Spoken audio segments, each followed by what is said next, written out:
slowed uncertainly. The woman at the window screamed, and Rand touched the smoking end of the stick to the fuse, right where it joined the tube. The hollow thump came immediately, and the thick wooden base slammed against him, knocking him down. A roar like a thunderclap broke the night, and a blinding burst of light tore away the dark. Blinking, Rand staggered to his feet, coughing in thick, acrid smoke, ears ringing. He stared in amazement. Half the tubes and all of the racks lay on their sides, and one corner of the building beside which the Trollocs had stood was simply gone, flames licking at the ends of planks and rafters. Of the Trollocs, there was no sign. Through the ringing in his ears, Rand heard shouts from the illuminators in the building. He broke into a tottering run. Hey, Mix, how you doing, bro? Halfway down it, he Hope you're doing good. and realized it was his cloak. He snatched it up without Thanks for stopping by. Behind him, the cries of the illuminators filled the night. Loyal was bouncing impatiently on his feet beside the open door, and he was alone. Where is Celine? Rand demanded. She went back, Rand. I tried to grab her, and she slipped right out of my hands. Rand turned back toward the noise. Through the incessant sound in his ears, some of the shouts were barely distinguishable. There was light there now, from the flames. The sand buckets! Touch the sand buckets quickly! This is disaster! Disaster! Some of them went that way. Loyal grabbed Rand. Hell yeah, Mix, that's good. You cannot help her, That's Rand. always good. Not by being taken Give yourself. me 1 second, everyone. Someone appeared at the end of the alley, a shadow outlined by the glow of flames behind, and pointed toward them. Come on, Rand. Rand let himself be pulled out of the door into the darkness. The fire faded behind them until it was only a glow in the night, and the lights of the foregate came closer. Rand almost wished more Trollocs would appear, something he could fight. But there was only the night breeze ruffling the grass. I tried to stop her. Loyal said. There was a long silence. We really couldn't have done anything. They would just have taken us too. Rand sighed. I know, Loyal. You did what you could. He walked backwards a few steps, staring at the glow. It seemed less. The illuminators must be putting out the flames. I have to help her somehow. How? Saidin, the power. He shivered. I have to. They went through the foregate by the lighted streets, wrapped in a silence that shut out the gaiety around them. When they entered the defender of the Dragon Wall, the innkeeper held out his tray with a sealed parchment. Rand took it and stared at the white seal. A crescent moon and stars. Who left this? When? An old woman, my lord. Not a quarter of an hour gone. A servant, though she did not say from what house. Loyal smiled, as if inviting confidences. Thank you, Rand said, still staring at the ceiling. The innkeeper watched them go upstairs with a thought. Huron took his pipe out of his mouth when Rand and Loyal entered the room. Huron had his short sword and swordbreaker on the table, wiping them with an oily rag. You were along with the Gleeman, my lord. Is he well? Rand gave a start. What? Tom? Yes, he's... He broke open the seal with his thumb and read. When I think I know what you are going to do, you do something else. You are a dangerous man. Perhaps it will not be long before we are together again. Think of the horn. Think of the glory. And think of me, for you are always mine. Again, it bore no signature, but the flowing right back. itself. Are all women crazy? Rand demanded of the ceiling. Huron shrugged.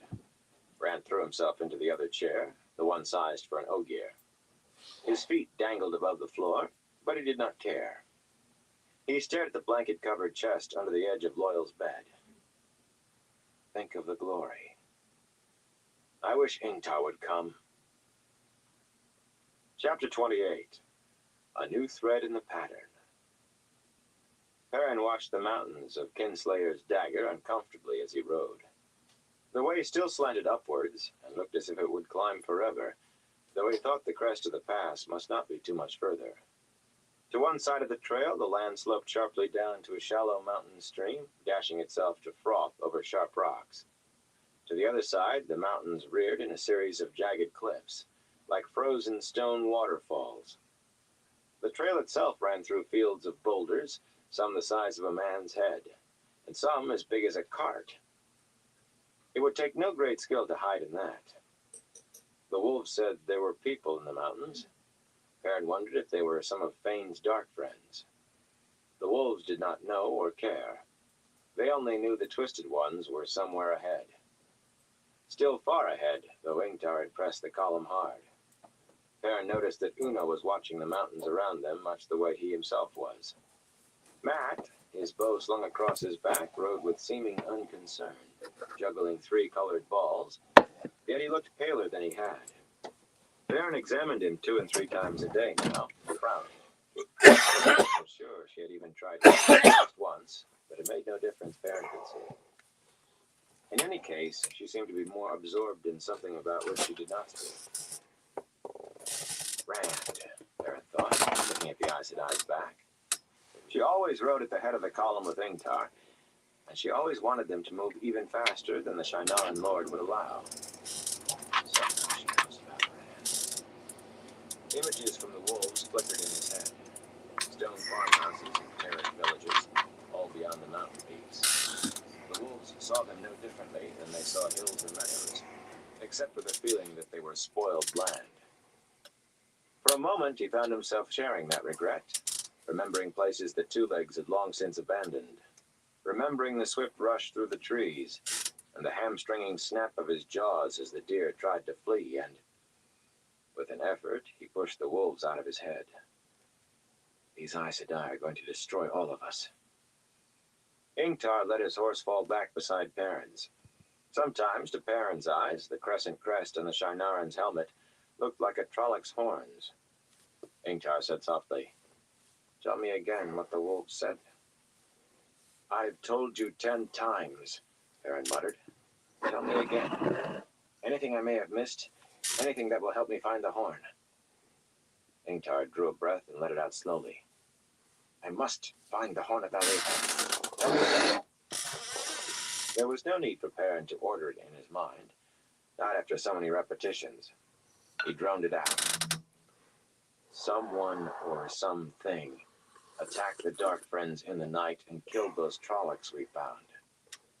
His stomach no longer lurched at that. Ravens and vultures were messy feeders. The wolves call him, or it, Shadow Killer. I think it was a man, but they wouldn't go close enough to see clearly. They are not afraid of this Shadow Killer. Awe is more like it. They say the Trollocs now follow Shadow Killer, and they say Fane is with them. Even after so long, the remembrance of Fane, the feel of the man, made his mouth twist. So the rest of the Dark Friends must be too. Shadow Killer, Ingtar murmured. Something of the Dark One. Like a Murdral? I have seen things in the Blight that might be called Shadow Killers, but did they see nothing else? They would not come close to him. It was not a Fade. I've told you, they will kill a Fade quicker than they will a Trolloc, even if they lose half the pack. Ingtar, the wolves who saw it passed this to others, then still others before it reached me. I can only tell you what they passed on. And after so many tellings, he let the words die as Uno joined them. A human in the rocks, the one-eyed man said quietly. This far from the waist, Ingtar said incredulously. Uno somehow managed to look offended without changing his expression, and Ingtar added, No, I don't doubt you. I am just surprised. He flaming wanted me to see him, or I likely wouldn't have. Uno sounded disgusted at admitting it. And his bloody face wasn't veiled, so he's not out for killing. But when you see one bloody Aiel, there's always more you don't. Suddenly his eye widened. Burn me if it doesn't look like he bloody wants more than to be seen. He pointed. A man had stepped into the way ahead of them. Instantly, Massima's lance dropped to a couch, and he dug his heels into his horse, leaping to a dead gallop in 3 strides. He was not the only one. 4 steel points hurtled toward the man on the ground. Hold! Ingtar shouted. Hold, I said! I'll have the ears of any man who doesn't stop where he stands. Massima pulled in his horse viciously, sawing the reins. The others also stopped in a cloud of dust not 10 paces from the man. His still held steady on the man's chest. He raised a hand to wave away the dust as it drifted toward him. It was the first move he had made. He was a tall man, with skin dark from the sun and red hair cut short except for a tail in the back that hung to his shoulders. From his soft lace knee-high boots to the cloth wrapped loosely around his neck, his clothes were all in shades of brown and gray that would blend into rock or earth. The end of a short-horn bow peeked over his shoulder, and a quiver bristled with arrows at his belt at one side. A long knife hung at the other.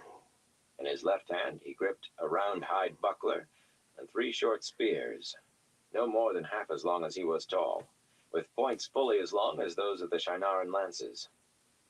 "I have no pipers to play the tune," the man announced with a smile. "But if you wish the dance."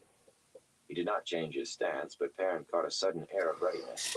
"My name is Yurin, of the 2 Spires, Sept of the Rain Aiel. I am a red shield. Remember me." Ingtar dismounted and walked forward, removing his helmet. Perrin hesitated only a moment before climbing down to join him. He could not miss the chance to see an Aiel close up. Acting like a black-veiled Aiel. In story after story, Aiel were as deadly and dangerous as Trollocs. Some even said they were all dark friends. But Urian's smile somehow did not look dangerous despite the fact that he seemed poised to leap. His eyes were blue. "He looks like Rand." Perrin looked around to see that Matt had joined them too. "Maybe Ingtar's right," Matt added quietly. "Maybe Rand is an Aiel." Perrin nodded. "But it doesn't change anything." "No, it doesn't." Matt sounded as if he were talking about something beside what Perrin meant. "We are both far from our homes," Ingtar said to the Aiel. "And we, at least, have come for other things than fighting." Hey, Nightmare, how you Perrin doing, bro? revised his opinion of Urian's smile. I hope you're doing well The man tonight. actually looked disappointed. "As you wish it, Shinaran." Urian turned to Perrin, just getting down off her horse, and made an odd Just bow, having a little keeping the smoke and points of his spears listening to a into the book ground, before I head to extending bed. his right hand, palm up. How's your night going, bro? His voice became respectful. "Wise one, my water is yours." Perrin handed her reins to the soldiers. She studied the Aiel. Trying to pass out? Hell yeah. That's what I'm trying to do. This ain't a coffee. This is a hot tea with no caffeine for my throat. Who have made the journey to Radian and survived. The years do not touch the wise ones in the same way as other women, or as they touch me. An excited look appeared on the eyes. Yeah, of but I'm Isis, trying to do the same but thing, Ingtar Nightmare. spoke impatiently. Smoke a little bit, "We are finding dark relax. friends in Trollocs, Urian. Then maybe I'll be able Have you to seen any sign of them?" actually pass out. "Yes. Here?" Urian's eyes brightened. "It is one of the signs the prophecies speak of. When the Trollocs come out of the Blight again, we will leave the threefold land and take back our places of old." There was muttering from the mounted Shinarans. Urian eyed them with a pride that made him seem to be looking down from a height.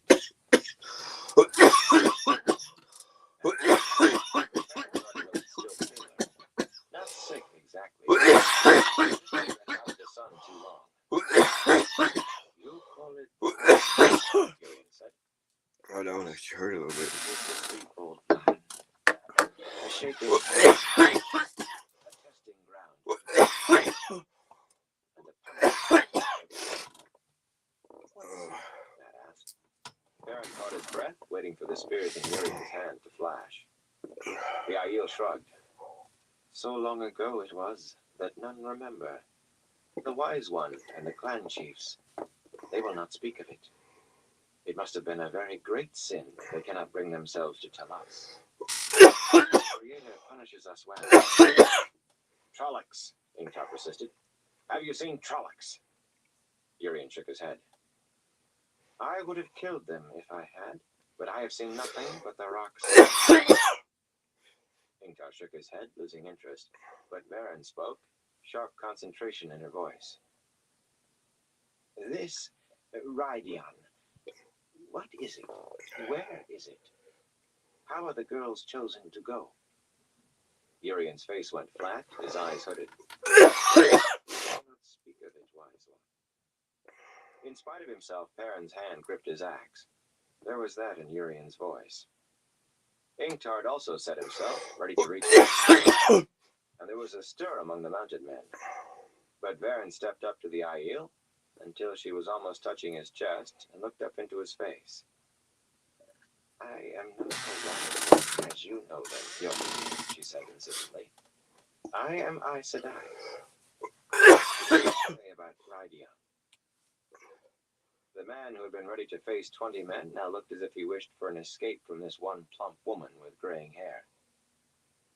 I can tell you only what is known to all. Rhydian is the Genaiel, the 13th clan. I cannot speak of them except to name them. None may go there save women who wish to become wise ones, or men who clan chiefs. Genaiel choose among them. I do not know. Many go, few return. And those are marked as what they are. Wise ones or clan chiefs. No more can I say, Aes Sedai. No more. Varen continued to look up at him, pursing her lips. Urian looked at the sky as though he was trying to remember it. Will you slay me now, Aes Sedai? She blinked. What? Will you slay me now? One of the old prophecies says that if ever we fail the Aes Sedai again, they will slay us. I know your power is greater than that of the wise ones. The Aiel laughed suddenly, mirthlessly. There was a wild light in his eyes. Bring your lightnings, Aes Sedai. I will dance with them. The Aiel thought he was going to die. His mouth was open and closed it with a snap. What I would not give, Varen muttered, gazing up at Urian, to have you in the White Tower, or just willing to talk. Oh, be still, man, I won't harm you, unless you mean to harm me with your talk of dancing. Urian seemed astounded. He looked at the Shienarans, sitting their horses all around, as if he suspected some trick. You are not a maiden of the spear, he said slowly. How could I strike at a woman who has not wedded the spear? It is forbidden except to save life, and then I would take wounds to avoid it. Why are you here, so far from your own lands? She asked. Why did you come to us? You've been trained in the rocks? When you were there. And she added, tell only what you are willing to say. I do not know what your wise ones do, but I'll not harm you, or try to force you. So the wise ones say, Urian said dryly. Yet even a clan chief must have a strong belly to avoid doing as they want. He seemed to be picking his words carefully. I search for someone. A man. His eye ran across Perrin and the Shienarans, dismissing them all. He who comes with the dawn. It is said there will be great signs and portents of his coming. I saw that you were from Shinar by your escort's honor, and you had the look of a wise one, so I thought you might have word of great events. The events that might herald him. A man. Perrin's voice was soft, but her eyes were as sharp as daggers. What are these signs? Urian shook his head. It is said we will know them when we hear of them, as we will know him when we see him. For he will be marked. He will come from the west, beyond the spine of the world, but be of our blood. He will go to Rhydian, and lead us out to the threefold land. He took a spear in his right hand. Leather and metal creaked as soldiers reached for their swords, and Perrin realized he had taken hold of his axe again. But Varen waved them all to the rotated blow. In the dirt, Urian scraped a circle with his spear point, then drew across it a sinuous line. It is said that under this line he will conquer. Ingtar frowned at the symbol. No recognition on his face, but Matt muttered something coarsely under his breath, and Perrin felt his mouth go dry. The ancient symbol of the Aes Sedai. scraped the marking away with her foot.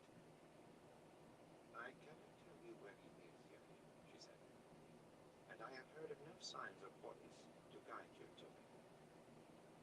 Then I will continue my search. It was not a question, yet Urian waited until she nodded before he eyed the Shinarans proudly, challengingly, then turned his back on them. He walked away smoothly and vanished into the rocks without looking back. Some of the soldiers began muttering. Una said something about crazy bloody Aiel, and Massima growled that they should have left the Aiel for the ravens. We've wasted valuable time, Ingtar announced loudly. We will ride harder to make it. Yes, Karen said. We must ride harder. Ingtar glanced at her. The Aes Sedai was staring at the smudged ground where her foot had obliterated the symbol. Dismount, he ordered. Armor on the pack horses. We're inside Cairhien now.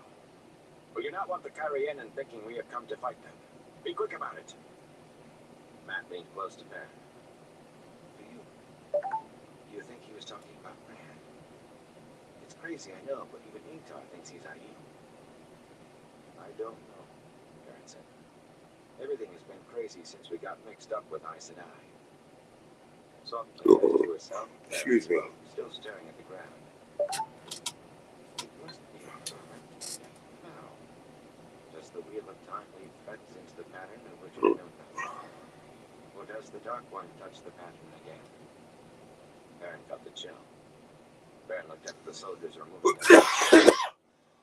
Hurry! He commanded with more snap than Ingtar and Uno combined. We must hurry. Chapter 29. Seanchan. Jeff from Bornhold ignored the smell of burning houses and the bodies that lay sprawled on the dirt of the street. Bayar, and a white-cloaked guard of 100, rode into the village at his heels, half the men he had with him. His legion was too scattered for his liking, with questioners having too many of the commands. But his orders obey the question. There had been but slight resistance here. Only half a dozen dwellings gave off columns of smoke. The inn was still standing, he saw, white-plastered stone like almost every structure on Almouth Plain.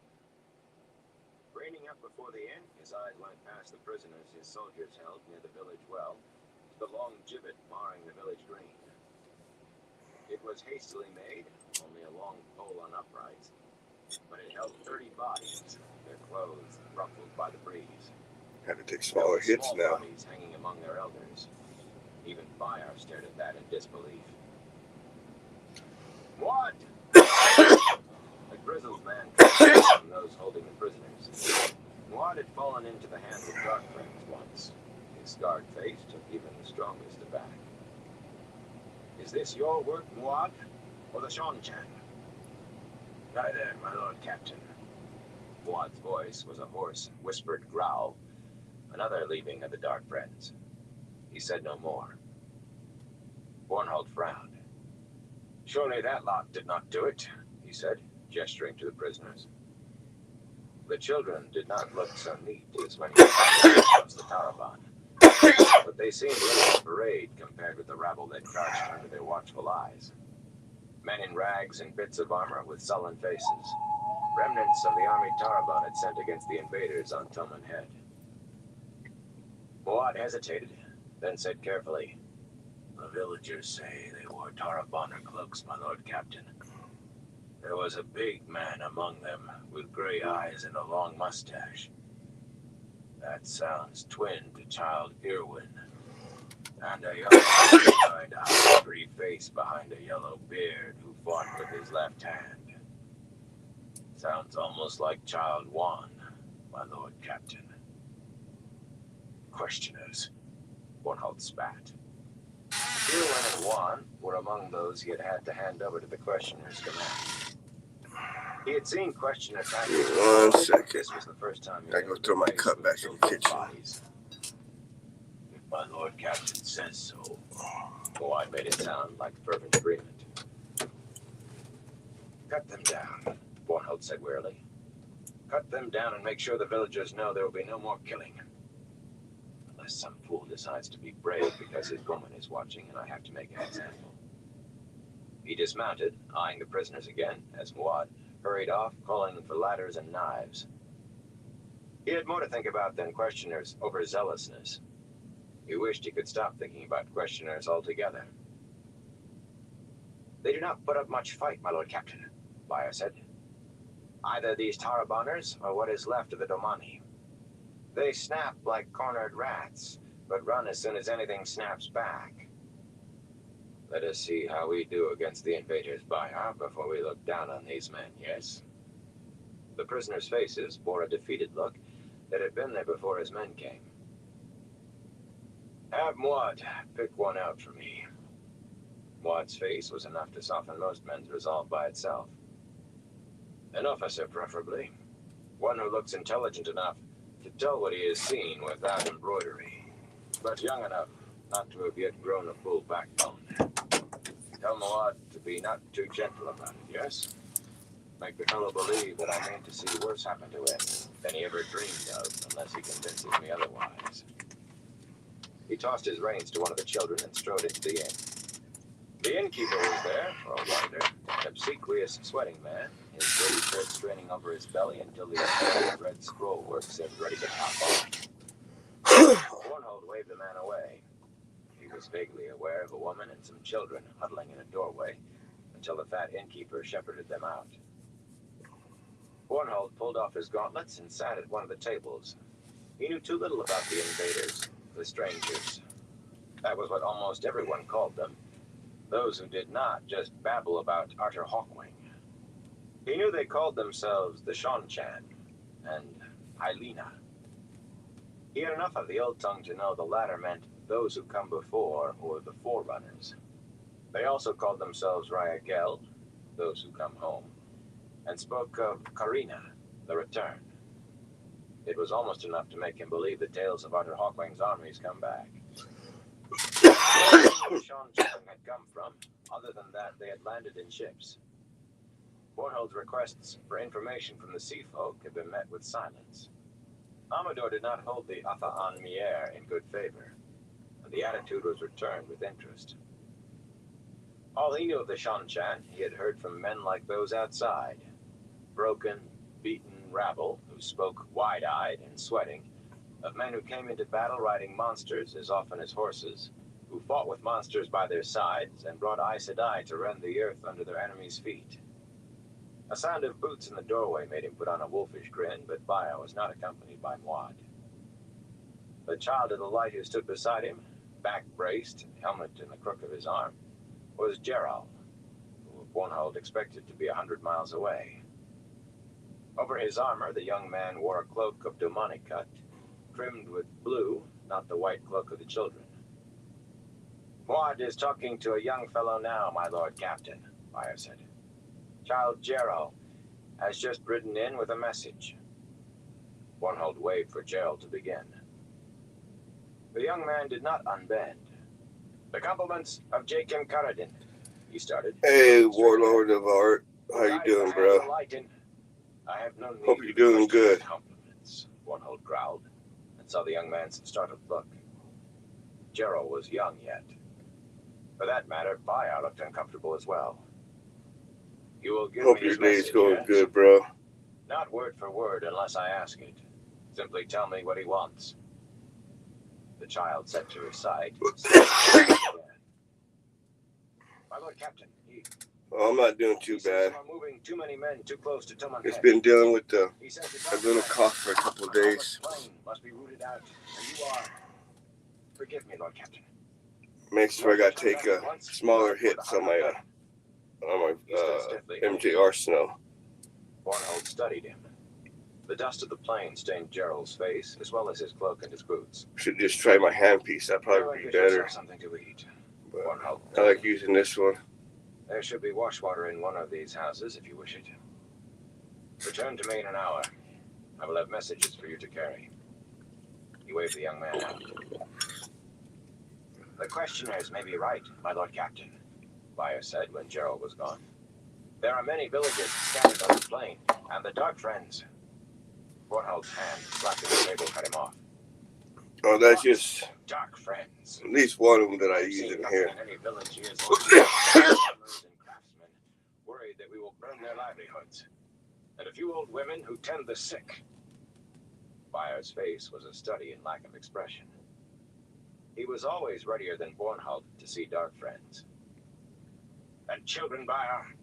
Do children here become I dark definitely friends? prefer my handpieces. The sins of the mother are visited to the 5th generation, Bayer quoted, and the sins of the father to the 10th. But he looked uneasy. Even Bayer had never killed a child. Has it never occurred to you, Bayer, to wonder why Karadin has taken away our banners and the cloaks of the men the questioners lead? Even the questioners themselves have put off the white. This suggests something, yes? He must have his reasons, Lord Captain, Bayer said Excuse slowly. The questioners always have reasons, even when they do not tell the rest of us. Bornhald reminded himself that Bayer was a good soldier. Children to the north wear Tarabonner cloaks, Bayer, and those to the south, Domani. I do not like what this Excuse me. suggests to me. There are dark friends here, but they are in Falmouth, not on the plain. Right. Messages will go to every group of the children I know how to find. I mean to take the Legion onto Toman Head, Bayer, and see what the true dark friends, these Sean-Chan, are up to. Bayer looked troubled, but before he could speak, Maud appeared with one of the prisoners. The sweating young man in a battered, ornate breastplate shot frightened looks at Maud's hideous face. Bornhald drew his dagger and began trimming his nails. He had never understood why that made some men nervous, but he used it just the same. Even his grandfatherly smile made the prisoner's dirty face pale. Now, young man, you will tell me everything you know about these strangers, yes? If you need to think on what to say, I'll send you back out with Child Maud to consider it. The prisoner darted a wide-eyed look at Maud. Began to pour out of him. The long swells of the Arith Ocean made Spray roll, but Doman's spread feet balanced him as he held the long tube with a looking glass to his eye and studied the large vessel that pursued them. Pursued and was slowly overtaking. The wind where Spray ran was not the best or the strongest, but where the other ship smashed the swells into mountains of foam with its bluff bow, it could not have blown better. The coastline of Toman Head loomed to the east, dark cliffs and narrow strips of sand. He had not cared to take Spray too far out, and now he feared he might pay for it. Strangers, Captain. Yarn had the sound of sweat in his voice. Is it a stranger ship? Dillman lowered the looking glass, but his eye still seemed filled by that tall, square-looking ship with its odd ribbed sails. Sean-Chan, he said, and heard Yaren groan. He drummed his thick fingers on the rail, then told the helmsman, "Take her closer in.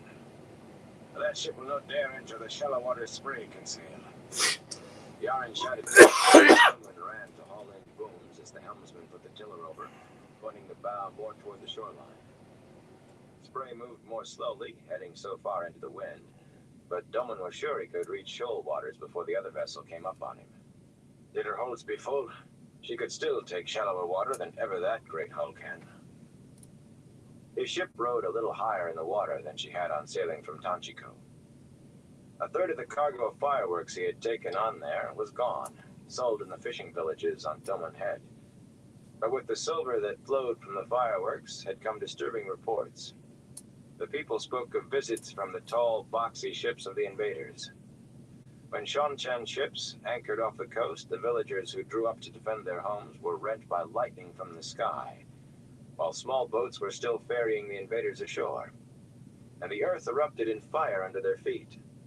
Doman had thought he was hearing nonsense until he was shown the blackened ground, and he had seen it in too many villages to doubt any longer. Monsters fought beside the Sean-Chan soldiers. Not that there was ever much resistance left, the villagers said. And some the Sean-Chan themselves were monsters, with heads like huge insects. In Tanchico, No one had even known what they called themselves, and the Taraboners spoke confidently of their soldiers driving the invaders into the sea. But in every coastal town it was different. The Seanchan told astonished people they must swear again oaths they had forsaken, though never deigning to explain when they had forsaken them or what the oaths meant. The young women were one by one to be examined, and some were carried aboard the ships and never seen again. A few older women had also vanished, some of the guides and healers. New mayors were chosen by the Seanchan, and new councils, and any who protested the disappearances of the women, or having no voice in the choosing, might be hung, or burst suddenly into flame, or be brushed aside like yapping dogs. There was no way of telling which it would be until it was too late. And when the people had been thoroughly cowed, when they had been made to kneel and swear, bewildered, to obey the forerunners, await the return, and serve those who came home with their lives, the Seanchan sailed away, and usually never returned. Palma, it was said, was the only town they held fast. In some of the villages they had left, men and women crept back toward their former lives, to the extent of talking about electing their councils again. But most eyed the sea nervously and made pale-cheeked protests that they meant to hold to the oaths they had been made to swear, even if they did not understand them. Doman had no intention of meeting any Seanchan, if he could avoid it.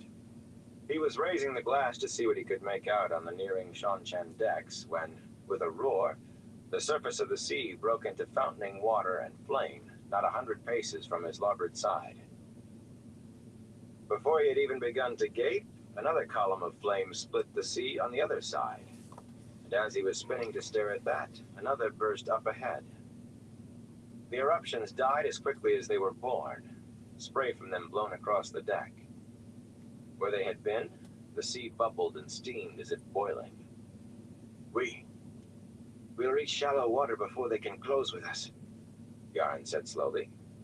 He seemed to be trying not to see the water roiling under clouds of mist. Doman shook his head. Whatever they did, they can shatter us, even do I take her into the breakers. He shivered, thinking of the flame inside the fountains of water, and his holds full of fireworks. Fortune prick me. We might not live to drown. He tugged at his beard and rubbed his bare upper lip, reluctant to give the order. The vessel and what it contained were all he had in the world. But finally he made himself speak. Bring her into the wind, Yarn, and down sail. Quickly, man, quickly, before they do think we still try to escape. As crewmen ran over the triangular sails, Doman turned to watch the Seanchan ship approach. Spray lost headway and pitched in the swells. The other vessel stood taller above the water than Doman's ship, with wooden towers at bow and stern. Men were in the rigging, raising those strange sails, and armored figures stood atop the towers. A longboat was put over the side and sped toward Spray under 10 oars. It carried armored shapes and, Doman frowned in surprise, 2 women crouched in the stern. The longboat thumped against Spray's hull. The first to climb up was one of the armored men, and Doman saw immediately why some of the villagers claimed the Seanchan themselves were monsters. The helmet looked very much like some monstrous insect's head, with thin red plumes like feelers. The wearer seemed to be broken mandibles, painted and gilded to increase the effect, and the rest of the man's armor was also worked with paint and gold. Overlapping plates in black and red outlined with gold covered his chest and ran down the outsides of his arms and the fronts of his thighs. Even the steel backs of his gauntlets were red and gold. Where he did not wear metal, his clothes were dark leather. The 2-handed sword on his back, with its curved blade, was scabbarded and hilted in black and red leather. Then the armored figure removed his helmet, and Doman stared. He was a woman. Her dark hair was cut short, and her face was hard, but there was no mistaking it. He had never heard of such a thing except among the Aiel, and Aiel were well known to be crazed. Just as disconcerting was the fact that her face did not look as different as he had expected of a Seanchan. Her eyes were blue, it was true, and her skin exceedingly fair, but he had seen both before. If this woman wore a dress, no one would look at her twice. He eyed her and revised his opinion. That cold stare and those hard cheeks would make her remarked anywhere. The other soldiers followed the woman onto the deck. Doman was relieved to see, when some of them removed their strange helmets, that they, at least, were men. Men with black eyes or brown, who could have gone unnoticed in Tanchico or Ilion. He had begun to have visions of armies of blue-eyed women with swords. Aes Sedai with swords, he thought, remembering the sea erupting. The Seanchan woman searched arrogantly, then picked Doman out as captain. It had to be him or Yaren by their clothes. The way Yarn had his eyes closed and was muttering prayers under his breath pointed to Doman, and fixed him with a stare like a spike. "Are there any women among your crew or passengers?" She spoke with a soft slurring that made her hard to understand, but there was a snap in her voice that said she was used to getting answers. "Speak up, man, if you are the captain. If not, wake that other fool and tell him to speak." "I do be captain, my lady," Doman said cautiously. He had no idea how to address her, and he did not want to put a foot wrong. "I have no passengers, and there be no women in my crew." He thought of the girls and women who had been carried off, and not for the first time wondered what these folk wanted with them. The two women dressed as women were coming up from the longboat, one drawing the other, Doman blinked, by a leash of silvery metal as she climbed aboard. The leash went from a bracelet worn by the first woman to a collar around the neck of the second. He could not tell whether it was woven or jointed. It seemed somehow to be both, but it was clearly of a piece with both bracelet and collar. The first woman gathered the leash in coils as the other came onto the deck. The collared woman wore plain dark gray and stood with her hands folded and her eyes on the planks under her feet. The other had red panels bearing forked silver lightning bolts on the breast of her blue dress and on the sides of her skirts, which ended short of the ankles of her boots. Doman eyed the women uneasily. "Speak slowly, man," the blue-eyed woman demanded in her slurred speech. She came across the deck to confront him, staring up at him and in some way seeming taller and larger than he. "You are even harder to understand than the rest in this light-forsaken land. And I make no claim to be of the blood. Not yet. After Karina, I am Captain Eginen." Doman repeated himself, trying to speak slowly, and added, "I do be a peaceful trader, Captain. I mean no harm to you, and I have no part in your war."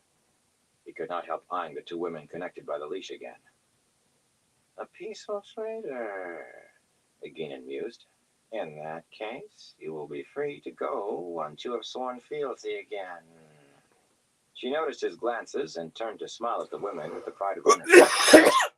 "You admire my damani. She cost me dear. She was worth every coin. Few but nobles own a damani, and most are property of the throne. She is strong, traitor. She could have broken your ship to splinters had I wished it so." Doman stared at the women and the silver leash. He had connected the one wearing the lightning with the fiery fountains in the sea and assumed she was an Aes Sedai. Eginen had just set his head whirling. No one could do that too. "She is Aes Sedai," he said disbelievingly. He never saw the casual backhand blow coming. He staggered as her steel-backed gauntlet split his lip. "That name is never spoken," Eginen said with a dangerous softness. "There are only the damani, the leashed ones, and now they serve in truth as well as name." Her eyes made ice seem warm. Doman swallowed blood and kept his hands clenched at his sides. If he had had a sword to hand, he would not have led his crew to slaughter against a dozen armored soldiers. But it was an effort to make his voice humble. "I meant no disrespect, Captain. I know nothing of you or your ways. If I do offend, it is ignorance, no intention." He looked at him, then said, "You are all ignorant, Captain, but you will pay the debt of your fathers. This land was ours, and it will be ours again. With the return, it will be ours again." Doman did not know what to say. Surely she can no mean that nattering about Utter Hawkwing be true. So he kept his mouth shut. You will sail your vessel to Falm. He tried to protest, but her glare silenced him. Where you and your ship will be examined. If you are no more than a peaceful trader, as you claim, you will be allowed to go your way when you have sworn the oaths. Oaths, Captain. What oaths? To obey, to await, and to serve. Your ancestors should have remembered. She gathered her people, except for a single man in plain armor, which marked him of low rank as much as the depth of his bow to Captain Ageenan, and their longboat pulled away toward the larger ship.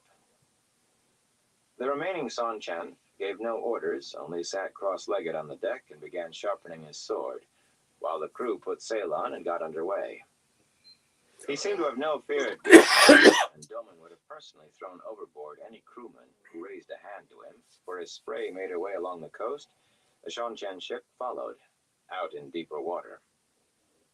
There was a mile between the two vessels, but Doman knew there was no hope of escape. But he meant to deliver the man back to Captain Ageenan as safely as if he had been cradled in his mother's arms. It was a long passage to Falma, and Doman finally persuaded the Seanchan to talk a little.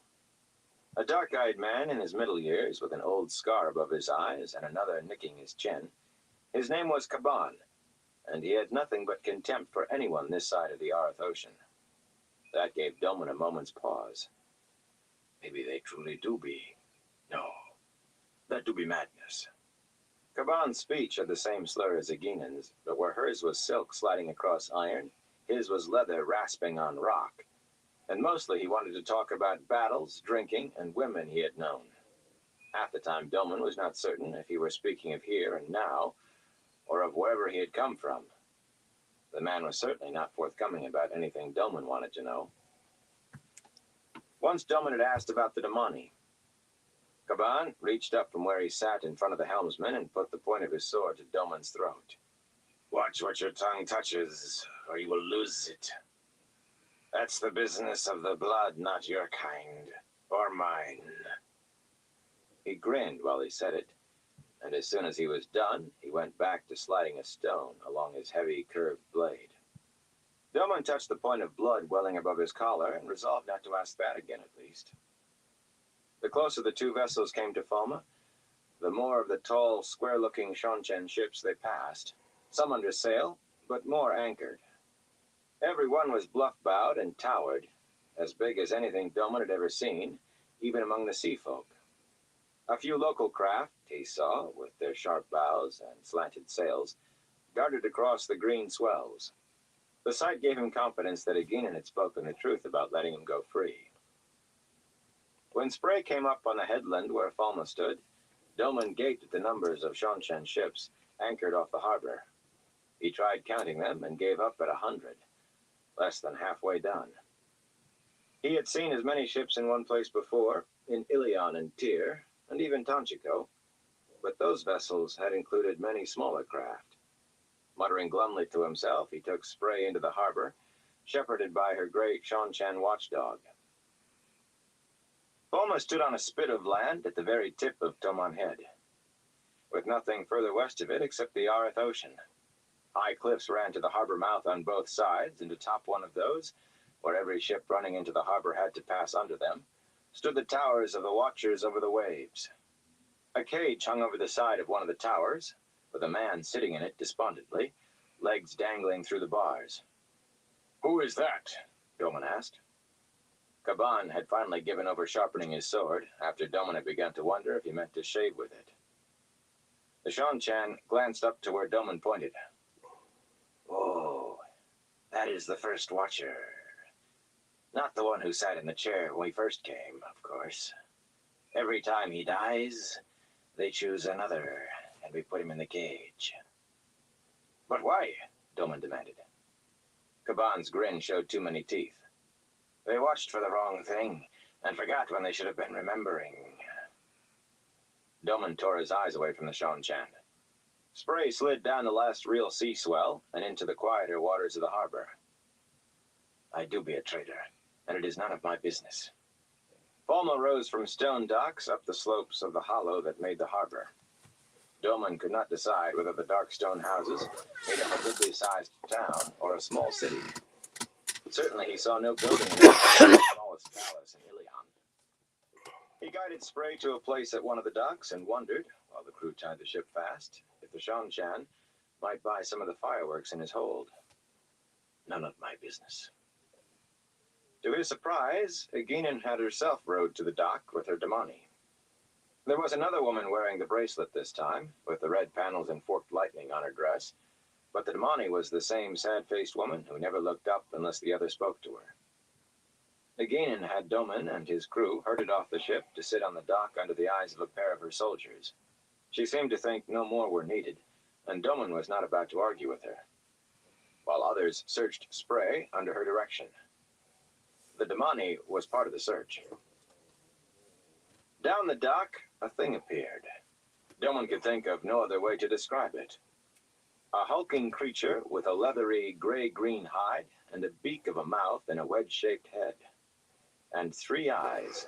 Along beside a man whose armor bore 3 painted eyes just like those of the creature. The local people, dockmen and sailors in roughly embroidered shirts and long vests to their knees, shied away as the pair passed. But no Shanshan gave them a second glance. The man with the beast seemed to be directing it with hand signals. Man and creature turned in among the buildings, leaving Doman staring and his crew muttering to themselves. The 2 Shanshan guards sneered at them silently. No, my business, Doman reminded himself.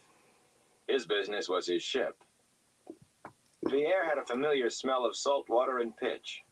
He shifted uneasily on the stone, hot from the sun, and wondered what the Shanshan were searching for. What the Damani was searching for. Wondered what that thing had been. Gulls cried, wheeling above the harbor. He thought of the sounds a caged man might make. It is no my business. Eventually, Eginin led the others back onto the dock. The Shanshan captain had something wrapped in a piece of yellow silk, Doman noted warily. Something small enough to carry in one hand, but which he held carefully in both. He got to his feet, slowly for the soldiers' sake, though their eyes held the same contempt Gaban's did. You see, Captain, I do be only a peaceful trader. Perhaps your people would care to buy some fireworks? Perhaps, trader. There was an air of suppressed excitement about her that made him uneasy, and her next words increased the feeling. You will come with me. She took 2 soldiers to come along, and one of them gave Doman a push to get him started. It was not a rough shove. Doman had seen farmers push a cow in the same way to make it move. Setting his teeth, he followed Eginin. The cobblestone street climbed the slope, leaving the smell of the harbor behind. The slate-roofed houses grew larger and taller as the street climbed.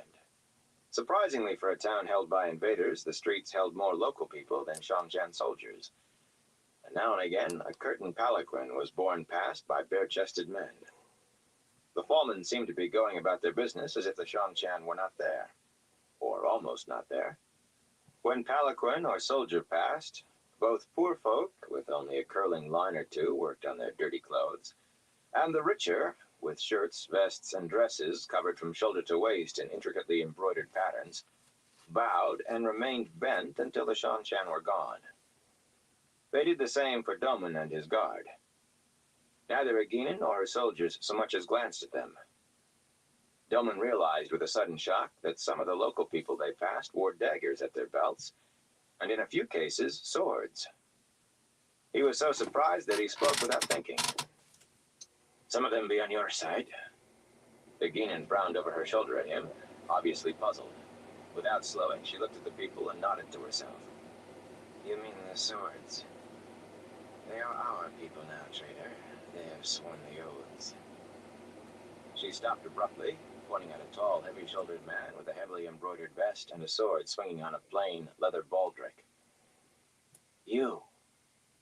The man halted in mid-step, 1 foot in the air, and a frightened look suddenly on his face. It was a hard face, but he looked as if he wanted to run. Instead, he turned to her, hands on knees, eyes fixed on the floor. How may this one serve the captain? He asked in a tight voice. You are a merchant. All right, everyone, probably gonna call it an end to this life for right now. Yes, Captain. Yes. I want to thank everyone who stops by and everyone who keeps stopping by and chilling with me. What do you tell people when you take your wagons? Appreciate all y'all's love and The thing is support. to obey the Forerunners, Captain. Await the return. So nice to of meet those who come everyone. home. Stay safe out there. And do you never think to use that sword against us?